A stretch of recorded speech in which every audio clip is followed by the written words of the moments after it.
বর্তমান সময়ের আলোচিত সমালোচিত নাম ডাক্তার সাবরিনা। পেশায় চিকিৎসক হলেও আকর্ষণীয় সাজগোজে ছবি ভিডিও প্রকাশের জন্য বেশ আলোচিত তিনি। বিভিন্ন সময় তার নানা ইন্টারভিউ বেশ ভাইরাল হয়েছে সামাজিক যোগাযোগ মাধ্যমে।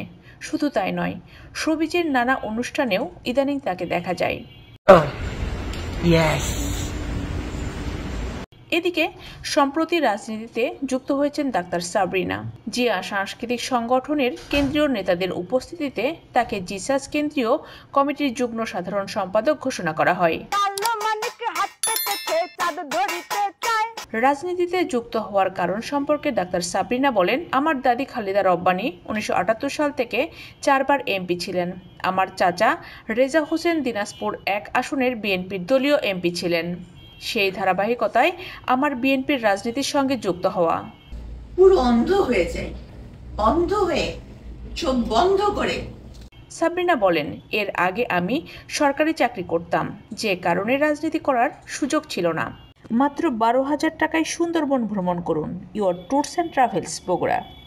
এখন আমি কিছু কাজ করছি, একটা প্ল্যাটফর্ম খুঁজছি মানুষের জন্য, কাজ করার জন্য, তাই জিসাসে যুক্ত হয়েছি। বিগত আওয়ামী লীগ সরকারের উপর ক্ষোভ প্রকাশ করে সাবরিনা বলেন, আমার নামে মিথ্যা মামলা দেওয়া হয়েছে, আমার ইমেজ নষ্ট করা হয়েছে, আমার জুনিয়রদের প্রমোশন হয়েছে, আমার হয়নি। নিয়মিত প্রমোশন হলে আমি সহযোগী অধ্যাপক হিসেবে থাকার কথা। মানুষের জন্য কাজ করে নিজেকে প্রস্তুত করে আগামীতে জনপ্রতিনিধি হতে চাই।